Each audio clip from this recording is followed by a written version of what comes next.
చిత్తూరులో నడివీధి గంగమ్మ జాతర ఈరోజు అత్యంత బ్రహ్మాండంగా షురు అయింది. వంశపారంపర్య ధర్మకర్త మాజీ ఎమ్మెల్యే సీకే బాబు ఆధ్వర్యంలో ఘనంగా ప్రారంభించారు. చిత్తూరు బజార్ వీధిలో నడివీధి గంగమ్మను కొలిచి 2 రోజుల పాటు గంగమ్మ జాతర నిర్వహిస్తారు. ఈ జాతరకు తమిళనాడు, కర్ణాటక ప్రాంతం నుంచి వేలాది మంది భక్తులు వచ్చారు. అమ్మవారిని దర్శించుకుంటున్నారు. రేపు నిమజ్జన కార్యక్రమంలో ఓం శక్తి భక్తుల విన్యాసం ఉంటుందని నిర్వాహకులు తెలిపారు.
వైభవోపేతంగా జరుగుతున్నటువంటి జాతరలకు సంబంధించి సంబరాల్ని అందించేందుకు మా రిపోర్టర్ దామోదర్ సిద్ధంగా ఉన్నారు. దామోదర్, చెప్పండి.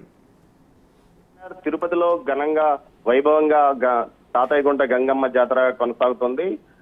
14వ తేదీ ప్రారంభమైన జాతర మొదటి రోజు చాటింపు నుంచి ఇప్పటి వరకు 9 రోజుల పాటు వైభవంగా జాతర జరిగిందని చెప్పవచ్చు. ముఖ్యంగా ప్రతిరోజు ఒక వేషంలో ఏదైతే కైకాల వంశస్థులతో పాటు చాకలి వంశస్థులు కూడా వచ్చి పండగలో సందడి చేశారు. ఇదే విధంగా భక్తులు తమ మొక్కులు తీర్చుకోవడానికి వివిధ రకాలైన వేషాలతో అమ్మవారి దర్శనాన్ని చేసుకున్నారు. ముఖ్యంగా సున్నపుకుండల వేషము, తోటి వేషము, మాతంగి వేషము, దొర వేషము ఇలాంటి వేషాలతో వచ్చి స్వామివారిని దర్శించుకున్నారు. అయితే తాజాగా ఈ మధ్య కాలంలో వివిధ రకాల ఆధునిక పోకడలతో వివిధ రకాల వేషాలు కూడా వేస్తున్నారు. తాజాగా హిట్ అయిన పుష్ప సినిమా కు సంబంధించిన వేషంతో కూడా భక్తులు అమ్మవారిని దర్శించుకుంటున్నారు. అదేవిధంగా వివిధ రకాల వేషాలు అంటే మగవార్లు ఆడవేషం వేయడము, బూతులు తిట్టుకోవడం ఈ తిరుపతి గంగమ్మ జాతరలో ఒక సాంప్రదాయంగా చెప్పవచ్చు. ముఖ్యంగా అమ్మవారిని కూడా ఏదైతే విశ్వరూప సందర్శన సమయంలో కూడా అమ్మవారిని కూడా బూతులు తిట్టడం ఇక్కడ ప్రత్యేకతగా చెప్పవచ్చు. గంగమ్మను ఏదైతే గంగకు తీసుకుపోలే సమయంలో కూడా ఇలా బూతులు తిట్టడం ఆనవాయితీగా భావిస్తారు. మొత్తం మీద గ్రామీణ ప్రాంత వాతావరణాన్ని కనబర్చే విధంగా ఈ జాతర కొనసాగుతుంది.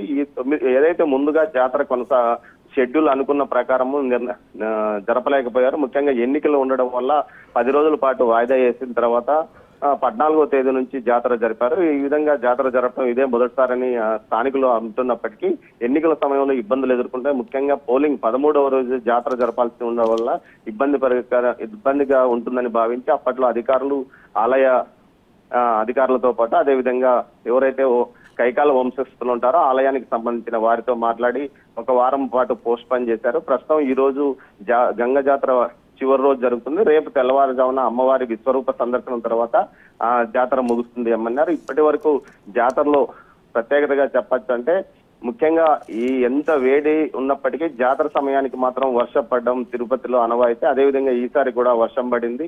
మొత్తం మీద ఈ జాతర కోసం తిరుపతి ఒకటే కాకుండా రాయలసీమ అన్ని ప్రాంతాల నుంచి దీంతో పాటు తమిళనాడు, కర్ణాటక నుంచి భక్తులు పెద్ద సంఖ్యలో పాల్గొన్నారు. ఈ రోజు తెల్లవారుజాము నుంచి పొంగల్ను నైవేద్యంగా పెట్టి అమ్మవారికి మొక్కులు తీర్చుకుంటున్నారు. మరోవైపు జంతు బళ్ళు కూడా పెద్ద ఎత్తున ఇస్తూ స్వామివారి మొక్కులు తీర్చుకుంటున్న పరిస్థితి అక్కడ కనిపిస్తుంది. ఏమన్నా థ్యాంక్ యూ దామోదర్.